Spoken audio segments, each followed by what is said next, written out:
नाजरीन सलाम अलैकुम। हम एक बार फिर हाजिर हैं एक और किस्त लेके इंतज़ार इमाम ज़माना अजरल्लाहु ताला फ़रजहु शरीफ की, जिस पे हम बात करते हैं इमाम ज़माना अलैहिस्सलाम से लोगों की मुलाकात के वाक़े डिस्कस करते हैं और साथ ही हम बात करते हैं कि कैसे उनसे करीब हुआ जाए, उनके नज़दीक हुआ जाए।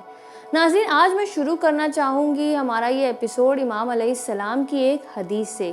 इमाम ज़माना अजरल्लाहु ताला फ़रजहु शरीफ की एक हदीस मिलती है बिहारुल अनवार वॉल्यूम 53 में। मैं आपको उसका उर्दू ट्रांसलेशन बता रही हूँ। इसमें इमाम अलैहिस्सलाम फरमा रहे हैं, हम तुम्हारी निगहबानी में गफलत नहीं करते और ना ही तुम्हारी याद को भूलते हैं। अगर ऐसा ना हो तो मुसीबतें तुम पर टूट पड़ती और तुम्हारे दुश्मन तुम पर हावी हो जाते।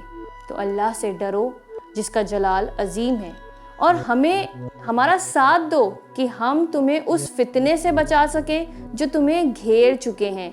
फिर अल्लाह ने तुम्हारे लिए एक पनाहगाह बनाई जिसमें तुम लौट सको और एक मजबूत किला दिया जिसमें मोमिनीन पनाह ले सकें। नाज़रीन, इस हदीस से कुछ बातें जो मैं अपने कलील इल्म से समझ सकती हूँ वो ये है कि एक तो इमाम ये कह रहे हैं कि वो हर वक्त हमारे हर हाल से वाकिफ़ हैं, हमारे साथ क्या हो रहा है, हमारी ज़िंदगियों में क्या चल रहा है। अक्सर हमने वो हदीस भी सुनी है ना कि हर जुमा को हमारे अमाल हमारे इमाम के सामने पेश किए जाते हैं, तो इमाम जानते हैं कि हमारी ज़िंदगियों में क्या मसले हैं, क्या मसाइल हैं। दूसरी चीज़ जो है कि इमाम कह रहे हैं कि अगर ऐसा ना होता तो फितने तुम्हें घेर लेते। तीसरी बात अगर आप इसमें नोटिस करें तो इमाम कह रहे हैं कि इसमें हमारा साथ दो कि हम तुम्हें उस फितने से बचा सकें। ये नहीं कि जाके किसी फितने में खुद एंटर हो जाएं।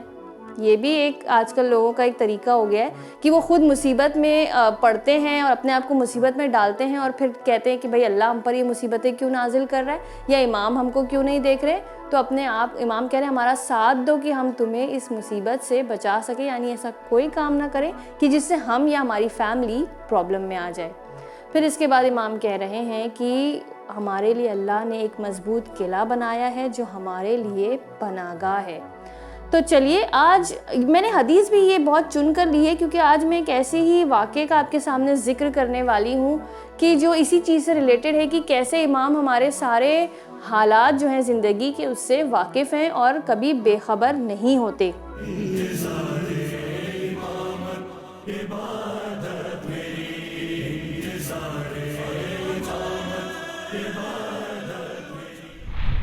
आज हम बात करेंगे एक बहुत ही मशहूर शख्सियत, अगर आपने वो बुक पढ़ी हो अद-दमतुस साकिब, इसके जो ऑथर हैं मुल्ला बाकिर behbahani, ये एक बहुत ही इमाम ज़माना के डिवोट फॉलोवर थे। यानी इमाम ज़माना के लिए मतलब वो बहुत पुरखुलूस थे, बहुत ज़्यादा इमाम से मोहब्बत करते थे। हर चीज़ उन्होंने इमाम की खातिर की थी, अपनी पूरी ज़िंदगी यानी इमाम के लिए उन्होंने डिवोट कर दी थी और सारा काम इमाम का वो करते थे। जिसमें उन्होंने एक गार्डन भी लगाया इमाम के लिए जिसका नाम उन्होंने रखा साहिबिया, जो मस्जिद सहला के अतराफ़ में पाया जाता है। साहिल हिंदिया नामी जगह है वो जहाँ पर ये गार्डन बनाया और इसके पूरे अखराजात वही उठाते और लोग इस गार्डन से फ़ायदा उठाते। आप जानते हैं गार्डन लगाना, गार्डन को संभालना कोई छोटी चीज़ नहीं होती, अपने आप में बहुत बड़ा टास्क है। उसमें पैसे भी खर्चे होते हैं, मेहनत भी लगती है, लेकिन ये काम करते। इसमें एक गार्डनर को रखना होता है, माली को, जो देखभाल कर सके किस पेड़ को क्या ज़रूरत है, किस पौधे को क्या चीज़ है, कौन सा फूल कहाँ होना चाहिए, छोटी बड़ी डिटेल्स सारी हम लोगों को पता होनी चाहिए एक गार्डन को सस्टेन करने के लिए, उसे खूबसूरत बाग बने रहने देने के लिए। लेकिन फिर आ गया उन पर आजमाइश का वक्त। अच्छा, अब जो मुल्ला बाकिर behbahani थे, इनकी माशाल्लाह फ़ैमिली बहुत बड़ी थी और इनको बहुत सारे अखराजात हैं। आप जानते हैं कि बहुत बड़ी फ़ैमिली के अखराजात भी ज़्यादा होते और इनका काम था किताबें बेचने का। तो पहले तो फिर भी लोग किताबें ख़रीदते थे, लेकिन धीरे धीरे ऐसा हो गया कि किताबें जो है कम ख़रीदने लगे लोग और उसका जो लोगों में पढ़ने का जो एक इंटरेस्ट था वो कम होने लगा। तो ज़ाहिर है उसका फिर बिज़नेस भी जो था वो भी कम होने लगा और लोग किताबें कम ख़रीदने लगे। गार्डन के भी अखराजात बढ़ते जा रहे थे, यानी वो पूरी तरह से एक फ़ाइनेंशियल ट्रबल में आ चुके थे। और इसके बाद ये बात भी काफ़ी मशहूर हो गई थी कि मुल्ला बाकिर behbahani का जो गार्डन है इमाम ज़माना ने ख़रीद लिया है और इमाम ज़माना उनका कर्ज़ा इमाम ने अदा किया है। تو اس بات کو ایک بک ہے، اس کا نام ہے العبقری الحسان، اس کے آتھر ہیں، وہ کہتے ہیں کہ میں نے خود ملا باقر بہبانی سے اس چیز کے بارے میں سوال کیا کہ یہ جو رومر ہے کیا یہ سچ ہے، یہ بات کیوں اڑی ہے کہ امام زمانہ نے آپ کا گارڈن خرید لیا ہے یا آپ کے قرضے ادا کیے ہیں، آپ مجھے اس بارے میں کچھ بتائیے۔ تو انہوں نے بتانا شروع کیا۔ بہبانی صاحب نے بتایا کہ ان کے ایک گارڈنر تھے جن کا تعلق یزد سے تھا، اور بہت ہی ایلڈرلی یعنی بزرگ شخصیت تھے اور بہت ہی دیندار شخصیت تھے۔ تو دن میں وہ ملا باقر صاحب کا گارڈن سنبھالتے اور باغبانی جو کہتے ہیں وہ کرتے، اور رات میں مسجد سہلا میں جا کر اعمال کرتے۔ تو کہہ رہے ہیں کہ کچھ آخر کے جو دن تھے وہ اس میں بہت زیادہ پریشان ہو گئے تھے، کیونکہ گارڈن کے اخراجات بھی پورے نہیں ہو رہے تھے۔ انہوں نے بہت سے لوگوں سے قرضہ لے لیا تھا، اب وہ لوگ قرضے کا تقاضا کرنے لگے تھے اور ان کے خرچے بھی نہیں پورے ہو رہے تھے، اور وہ پوری طرح سے مشکلات میں گھرے ہوئے تھے۔ تو یہ گارڈنر اس کا کافی اچھے سے خیال رکھتے تھے، لیکن ایک بار یوں ہوا کہ یہ جو گارڈنر تھے یہ مسجد سہلا گئے، انہوں نے اعمال کیے اور یہ رات کو وہیں سو گئے۔ صبح میں جب فجر کے لیے اٹھے اور انہوں نے نماز پڑھی اور اس کے بعد وہ تعقیبات انجام دے رہے تھے کہ ایک بہت ہی اچھے گھرانے کے ایک عرب شخصیت ان کے پاس آئے اور انہوں نے کہا کہ کیا ملا باقر یہ بیچنا چاہیں گے گارڈن مجھے کہ میں ان سے خرید لوں؟ تو پھر جو میرے گارڈنر ہیں انہوں نے کہا کہ میرے پاس اس کی اجازت نہیں ہے، میں یہ گارڈن نہیں بیچ سکتا، کیونکہ انہوں نے مجھے اس کی اجازت نہیں دی ہے کہ میں ان کی پرمیشن کے بغیر بیچ دوں۔ تو انہوں نے مجھے اس پر زور دیا کہ نہیں، تم میں آدھے گارڈن کو تم سے خرید لیتا ہوں اور تم انہیں بتا دینا اور انہیں اتنے پیسے دے دینا۔ 100 تومان کچھ دے رہے تھے جو اس زمانے میں کافی بڑے ہوا کرتے تھے، کافی زیادہ پیسے ہوا کرتے تھے، کہ تم انہیں دے دینا اور یہ جو ہے تو میں گارڈن آدھا خرید لیتا ہوں۔ لیکن میں نے صاف انکار کیا کیونکہ مجھے یہ ٹرانزیکشن صحیح نہیں لگ رہا تھا۔ ان کے گارڈنر بتا رہے ہیں، یہ ملا بہبانی بتا رہے ہیں کہ ان کے گارڈنر نے کیا کہا اس عرب سے، اور انہوں نے 2-3 بار اصرار کیا اور میرے جو باغبان ہیں انہوں نے 2-3 بار منع کیا اس چیز سے۔ اب اس عرب نے اپنا ٹون بدلا، انہوں نے کہا ٹھیک ہے میں تمہیں اپنا اسسٹنٹ بناتا ہوں، تم میرے بہاف پہ یہ گارڈن خرید لو، وہ تو کر سکتے ہو نا، پیسے رکھ لو اور پھر ملا باقر بہبانی کو میری طرف سے دے دینا اور ان سے خرید لینا آدھا گارڈن، اور میرے تم بہاف پر خرید لینا اس چیز کو۔ اب میں جو گارڈنر تھے وہ بھی ایک نیک شخصیت تھے، ساتھ میں بزرگ بھی تھے، ان کو کسی کا پیسہ رکھنا آپ جانتے ہیں کہ ایک ہیڈ ایک ہوتا ہے، خدا نخواستہ گھوم جائے، چوری ہو جائے، کوئی اور مسئلہ ہو جائے، پھر ہم کہاں سے وہ پیسے ارینج کریں گے۔ تو انہوں نے بھی یہی سب سوچ کے کہ دوسروں کے پیسے مجھے نہیں رکھنے اپنے پاس، انہوں نے وہ آفر بھی منع کر دیا کہ میں ایسا بھی نہیں کر سکتا، کیونکہ اگر انہوں نے منع کر دیا پھر میں آپ کو کہاں ڈھونڈوں کہ آپ کے پیسے آپ کو لوٹا سکوں، تو اس لیے میں یہ نہیں کر سکتا۔ خیر وہ عرب لوٹ گئے۔ پھر میں دوپہر کے وقت گیا، یعنی وہ گارڈنر کہہ رہے ہیں کہ میں گیا ملا باقر بہبانی کے پاس اور میں نے جا کر ان سے پورا واقعہ بیان کیا کہ ایک عرب آئے تھے اور وہ آپ کا گارڈن خریدنا چاہ رہے تھے، تو میں نے انکار کر دیا۔ پھر انہوں نے کہا کہ آدھا گارڈن تم دے دو، آدھا ان کے لیے چھوڑ دو، 100 تومان آفر کر رہے تھے۔ تو ملا باقر کو بہت زیادہ غصہ آیا یہ سن کے، انہوں نے کہا تم جانتے ہو کہ میں کس فائنینشیل ٹربل میں ہوں، میرے مالی حالات کتنے خراب ہیں، قرض دار ہو گیا ہوں، گھر کے خرچے پورے نہیں ہو رہے، اور پھر بھی تم نے یہ ڈیل سے منع کر دیا، کیوں کیا تم نے ایسا، جبکہ وہ پورے گارڈن کی اتنی قیمت نہیں ہے جتنی وہ آدھے گارڈن کی قیمت دے رہے ہیں، تم نے اتنی اچھی ڈیل منع کر دی۔ تو پھر میں نے کہا کہ میرے پاس تو اس بات کی اجازت نہیں تھی، میں یہ کیسے بیچ سکتا تھا آپ کی اجازت کے بغیر، اسی لیے میں نے سوچا کہ میں آپ سے بات کر لوں۔ بولے لیکن اب کہاں ڈھونڈو گے؟ تو پھر وہ گارڈنر نے کہا کہ نہیں دیکھیں، وہ میں نے ان سے کہا تھا کہ میں روز آتا ہوں، آپ مجھے کل ملیے گا تو میں آپ کو کل پوچھ کے جواب دے دوں گا، تو ہو سکتا ہے کہ وہ اگلے دن پھر آئیں۔ تو پھر ملا باقر نے کہا اب جاؤ تم یہ ڈیل کسی بھی طرح کرو، ان کو آدھا گارڈن دو اور وہ جتنے پیسے دے رہے ہیں ان سے لے لو، کسی بھی طرح یہ ڈیل تم مجھے اب کر کے دو گے۔ پھر ان کے گارڈنر جو تھے پھر وہاں پر گئے، اس جگہ پر گئے، انہوں نے اس سید کو کافی ڈھونڈا کہ وہ کون عرب شخص تھے جو یہ گارڈن خریدنا چاہ رہے تھے، لیکن ان کا کوئی اتا پتہ نہیں چلا۔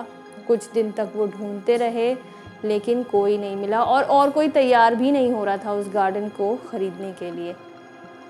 کافی اداس ہو گئے وہ اور کافی نراش جو ہم کہتے ہیں کہ ان کی جو امید تھی وہ کوئی خرید لے گا، اب وہ بھی ख़त्म हो गई। खैर फिर वो गार्डनर उनको काफ़ी दिनों तक ढूंढते रहे लेकिन उनको नहीं मिले, और फिर यहाँ पर जो मुल्ला बाकिर बैबानी थे वो भी सोच सोच के परेशान हो रहे थे कि अब वो अरब शख्स कहाँ मिलेंगे, मैं क्या करूँगा, मैं किस तरह से कर्ज़े अदा करूँगा, अच्छा खासा मेरी मुसीबत आसान हो रही थी, यही सब उनके दिमाग में कंटिन्यूस चल रहा था। इसके बाद वो जो है तो इमाम से बहुत ज़्यादा तवस्सुल करने लगे कि या इमाम उस शख्स को ढूंढने में मेरी मदद करिए कि वो कौन नेक शख्स थे कि जो मेरी मदद भी हो जाती और साथ में मुझे लोगों के सामने हाथ भी ना फैलाना पड़ता, मैं पहले ही बहुत ज़्यादा कर्ज़दार हूँ। ये सब वो दुआएं करते हुए सोचते हुए सो गए, उनकी आँख लग गई। उन्होंने ख्वाब में देखा कि एक अरब शख्स आए हैं और उनसे कह रहे हैं कि तुम्हारे गार्डन को मैंने ले लिया है और तुम्हारे गार्डन के जो पैसे हैं वो मैंने सैयद असदुल्ला के पास रखाए हैं, जाकर उनसे ले लो। और ये ख्वाब देखकर मेरी आँख खुल गई और मैंने सोचा कि ये कैसा ख्वाब था। पहले तो मैंने सोचा हो सकता है ये ख्वाब सच ना हो, क्योंकि मेरे दिमाग में कंटिन्यूस यही गार्डन बेचना ख़रीदना, एक अरब आया वो पैसे ऑफ़र कर रहा है, ये चल रहा है, तो हो सकता है मेरे दिमाग ने उसको एक ख्वाब बनाकर पेश किया हो। हमारे साथ भी नहीं होता है, हम कोई चीज़ के बारे में कॉन्स्टेंटली सोच रहे होते हैं तो फिर वही चीज़ हमारे ख्वाब में आती है, उसका कि हमारा वो मसला हल हो गया, इस तरह से कुछ आता है हमारे ख्वाब में। तो इनको भी यही लग रहा था। फिर इन्होंने सोचा नहीं, लेकिन मैं ख्वाब जाकर उनसे बयान तो करूँ, एक बहुत बड़े आलिम दीन हैं और वो जानते हैं कि मैं इस बात के लिए उनसे झूठ नहीं बोलूँगा इस तरह का, वो मेरे बारे में ये चीज़ जानते हैं, तो मैं ख्वाब बयान तो कर दूँ कि मैंने ऐसा ऐसा ख्वाब देखा है। फिर उन्होंने कहा कि मैंने फ़जर की नमाज़ पढ़ी और मैं उनके घर गया। जैसे ही मैंने उनका दरवाज़ा नॉक किया, उन्होंने कहा कि मुल्ला बाकिर आए हैं, आप हैं? तो मैंने आवाज़ दिया हाँ कि मैं आया हूँ। तो मुझे लगा शायद उन्होंने मुझे अपने घर की पहली मंजिल से खिड़की से देख लिया होगा। लेकिन फिर जब वो नीचे आए तो मैंने देखा कि वो अब तक अपने घर के कपड़ों में थे और वो एकदम कोई फॉर्मल मीटिंग्स अभी इस वक्त कर नहीं रहे थे। लेकिन उन्होंने फ़ौरन दरवाज़ा खोला, मुझे एक थैली पकड़ाई जो भी एक बैग था पैसों का, और उन्होंने फ़ौरन कहा कि अभी तुम घर जाओ, बाद में बात करेंगे, और उन्होंने दरवाज़ा बंद कर दिया। और जब मैंने वो थैली ली, मैंने उसे खोला, मैंने उसमें देखा बिल्कुल उसमें 100 तूमान मौजूद थे। फिर इसके बाद मैंने जो है तो लोगों के जो मुझ पर कर्ज़े हो गए थे, मैंने उन लोगों के कर्ज़े अदा करने शुरू किए, और जो भी मेरे माली हालात थे वो मैंने अपने दूर किए। मेरे माली हालात भी बेहतर हो गए। तरह तरह की बातें होने लगी कि इनके पास पैसे कहाँ से आए, क्यों है इनके पास पैसे, सडनली इनकी कहाँ से मदद हो गई। लेकिन मैंने ये बात किसी से नहीं बोली जब तक सैयद असदुल्ला जो थे वो हयात रहे, मैंने ये बात किसी से नहीं बताई। उनकी वफ़ात हो जाने के बाद, उनका इंतकाल हो जाने के बाद मैंने लोगों को ये पूरा वाक़या बताया, और फिर मुझे भी इस बात का एहसास हुआ कि ये जो शख्सियत जिन्होंने आके मेरी मदद की थी वो इमाम ज़माना अजल्लल्लाहु ताला फ़रजहु शरीफ थे।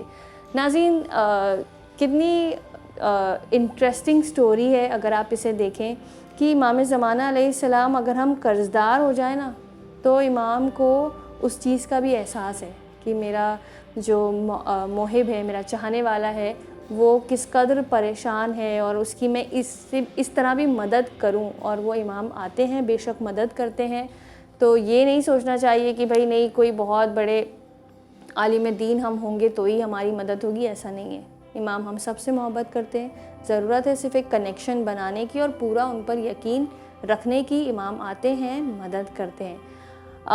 ये आप लोगों से मैं ये भी कहना चाहूँगी कि हम सब जानते हैं ना कि हम जब ये वाक़े ऐसे बयान होते हैं तो हम ये सोचते हैं कि नहीं, इमाम तो सिर्फ़ किसी आलिम दीन से मुलाकात करते हैं या हम मस्जिद सहला या कूफा में जाके अमल करेंगे तो हमसे मुलाकात करेंगे, ऐसा नहीं है। आप इंडिया में भी इमाम से मुलाकात कर सकते हैं। इमाम के लिए जगह कोई बैरियर नहीं है कि जो वहाँ आप हैं तो वहीं मुलाकात की जाएगी।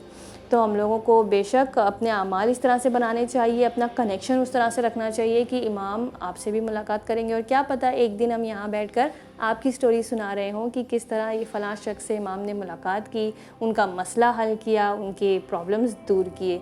तो आप भी कोशिश करें इंशाअल्लाह कि अपने कैरेक्टर को उस तरह से बिल्ड करें, इतना बेहतर बनाएं कि इमाम इंशाअल्लाह मुलाकात करें, और जब मुलाकात करें तो आपसे मिलके खुश भी हो इमाम, आप भी उनसे मिलके खुश हो और वो भी आपसे मिलकर खुश हो। आप देखते रहिए हुसैनिया टीवी। हम एक और इंटरेस्टिंग वाक़े के साथ हाज़िर होंगे। मुझे दीजिए इजाज़त। खुदा हाफ़िज़।